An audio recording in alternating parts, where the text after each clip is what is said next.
everyone, it's David coming to you today from my whiskey den here in Central Ohio. It is the end of 2021 and everybody's doing their year-end reviews of their favorite stuff. Whether it's your top 10 Star Trek episodes or your top 10 Beatles songs or your top 10 bourbons. So I may as well just jump on the old bandwagon, huh? I thought it'd be a good time to just review some of the new to me bourbons that I've discovered this year. So here are my top 10 whiskey picks of 2021. Starting with, coming in at number 10 is Old Grandad 114.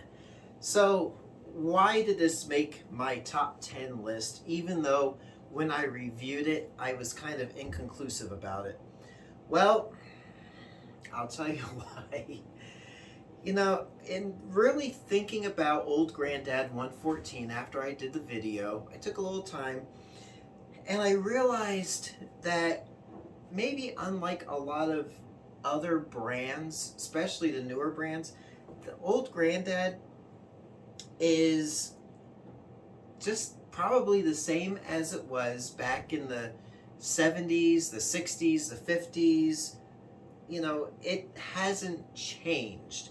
And that's part of its charm. And you know what I'm going to do? I'm going to get one of my tumblers here. And while I'm doing this video, I'm going to enjoy some of this Old Grandad 114. And I have sampled, I have old Ezra Brooks and old Jim Beam from the 60s and 70s, and this reminds me of those bourbons. Again, hasn't really changed. It just tastes old-fashioned, and that's the charm. I love the Old Grandad 80 proof, but this is steroids. It's really, really good. So, and at $30 a bottle, it's a no-brainer value, so it easily cracks the top 10. Now, on to... It's called Rebel 100, but to me, it will always be Rebel Yell 100. So, Rebel 100, it's a wheated bourbon. I enjoy Rebel Yell, Rebel 80 proof, whatever they're calling themselves these days. But this I enjoy even more so. It has a more intense flavor profile, and it's just much more enjoyable at the 100 proof for me than it is at 80 proof. And it is a wheated bourbon, so it's a little sweeter, a little bit more mellow than a bourbon that's made with rye. So there you go, Rebel 100. And now, on to...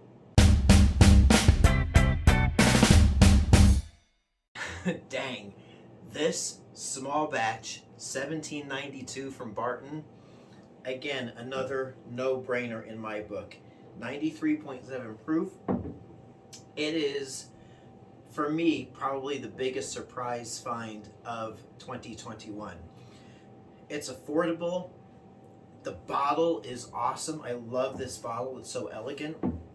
It's under $30. It's easily found. And that's something with all the bourbons on this list. I can find them very easily here in mid-Ohio. Unfortunately, maybe you won't be able to find some of these items as easily as I can. But this should be available everywhere. I think it is.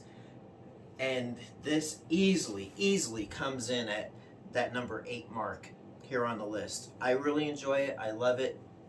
It's a mainstay on my shelf. Great find for 2021. Which now scoots us on over to Old Tub 100 proof bottled and bond from Jim Beam. This stuff will put hair on your chest. It is a really good bourbon, excellent value. Think it is around the $25 mark here in Ohio. And something I've learned in the last couple of weeks is that this was the flagship Jim Beam brand before they really made the Jim Beam brand. It used to be called Old Tub. I don't remember the proof it was at, but I think it was after Prohibition, they started marketing Jim Beam and retired the Old Tub brand. So if you're looking, in my opinion, for a true pre-Prohibition Jim Beam version, it's this one right here. It was marketed as a limited edition item. I see it all over the place now here in Ohio. It used to be limit one per customer, but now it just seems to be, take whatever you want. So Old Tub, solid. And I was gonna, instead of Old Tub, do JTS Brown 100 proof bottled and bond in its place, but one of the criteria is it needs to be easily found by me here in the state of Ohio, and I have to go to where is it? There it is. I have to go to Kentucky, or I gotta go out of state to get the JTS Brown. So only for that reason, it did not make my list. So on to the next one.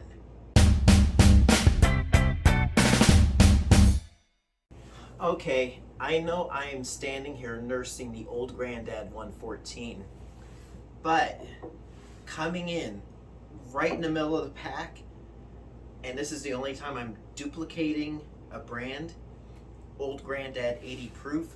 Why is it on the list? Well, it's like at the $18 mark. To me, it's a spectacular high rye 80 proof bourbon. It's not overly aggressive. It's not bottom shelf, but then again, it's not like middle shelf. It's somewhere in between. It was a huge surprise for me this year. I never tried it. I always passed over because I figured it was just budget. But I really enjoyed it. And like I mentioned in the review that I did for it when I first tried it, in the James Bond novel Live and Let Die, not the film version, but the novel, James Bond orders Old Grandad for his bourbon and branch water cocktail. And if it's bloody good enough for James Bond, it's bloody good enough for me. And unlike the movie version of James Bond, he orders his vodka martini. It's shaken but not stirred. But in the novels, the way Ian Fleming wrote the novels, James Bond didn't just order a vodka martini. He had a specific recipe with specific brands of liquors that needed to go into that martini. And that's what the Old Grandad does for his bourbon and branch water. Specifically, this brand, it is awesome, outstanding, easily found, and should be on your shelf. Which leads us on to the next whiskey.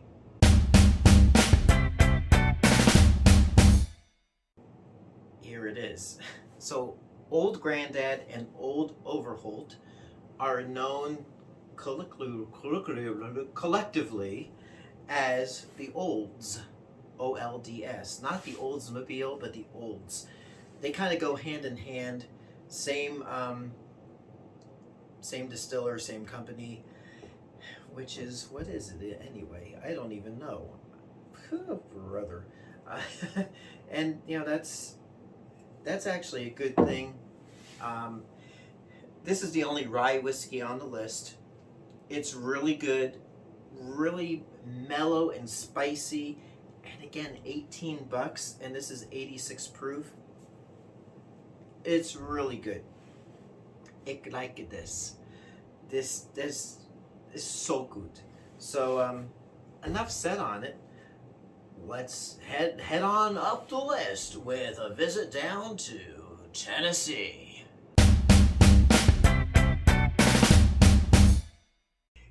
Coming in at number 4 is Elijah Craig 94 proof, small batch.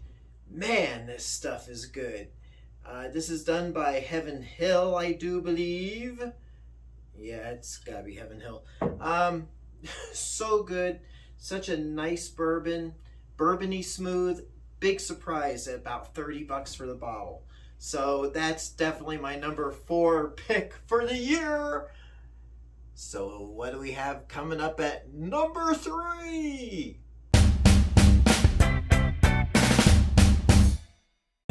You know, I was going to do my Casey Kasem voice for everything, and I did it on number 10, but I haven't done it here. So, coming in at number 3 is George Dickel Superior 12 Recipe Tennessee Whiskey. This, for me, was probably the biggest, most hugest surprise of the year. Again, like old Grandad, I would see George Dickel Tennessee whiskey on the shelf, pass over it because I figured it was just a cheap bargain brand. Oh my gosh, this stuff is so good. I like the number 8 recipe. I love the number 12 recipe. For $20, you are getting a super smooth, luxuriant, oh my gosh, Tennessee whiskey. It is probably the best value whiskey I have on this list. Had some friends over a couple of months ago, gave them a sample of this George Dickel 12, and they noted how just smooth and caramelly it was. So if you are to buy one whiskey this week,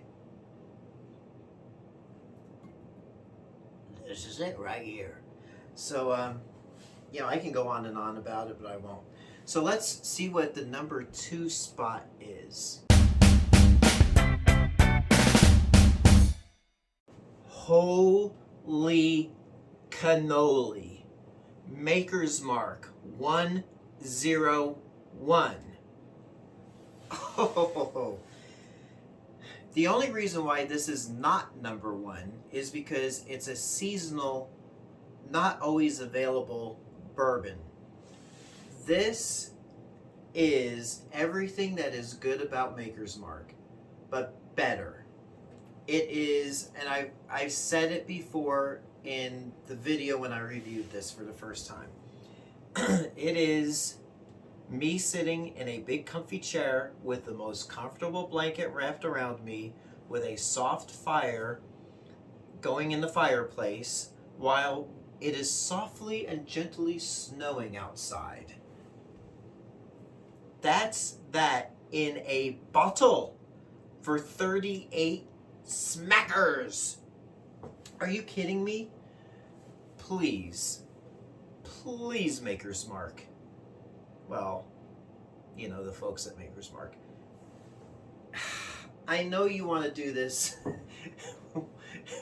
as a seasonal thing, but it really should be available year-round. So it just makes me want to savor this all the more so throughout the year.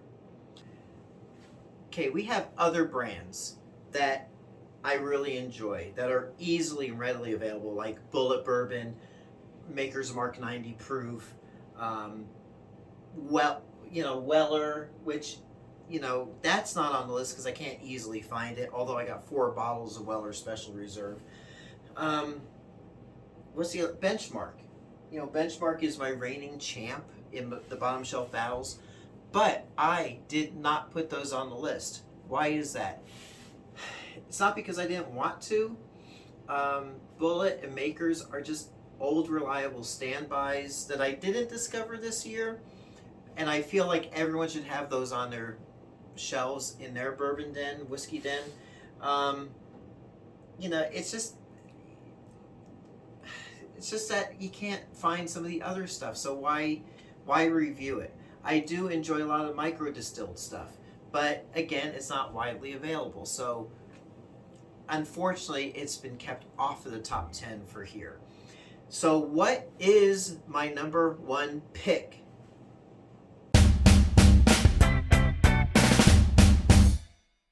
Number 1, I am in a tie at number 1. And my number 1 was just going to be the Wild Turkey 101, but then I realized I left off the 81 proof. Both of these are my top picks for 2021. Wild Turkey 101, you know, I described that maker's mark the way I did, but Wild Turkey 101 is you're sitting in your favorite easy chair, you got your blanket around you, the snow, you got a blizzard going on outside, and you got a raging fire in the wood stove going. That is Wild Turkey 101 in a bottle. The 81 proof is everything that's good and right in the world on a blizzardy day. Or, you know, if you're in the Northeast, I grew up in Jersey, and we'd have these nor'easters. Picture a nor'easter for you, like East Coasters. So the Wild Turkey 81 proof is everything that's great about this, but is more of an everyday pour. And both of them are outstanding values. I mean, both of these should be on your shelf. You know, if you can only pick one, let's put this one back. If you had to pick one, it would be Wild Turkey 101. And actually, not even this bottle. Let's get this one, because this is what it looks like nowadays. There we go. That is the stuff. So there you go. That's it for 2021. Until next time, it's David coming to you from my whiskey den here in Central Ohio, and I hope your next pour is your best pour. We'll catch you next time, same time next year. Thanks again for watching. Hey everyone, if you like what you see, please like and subscribe so you can be notified of future videos as they drop. Thanks for watching.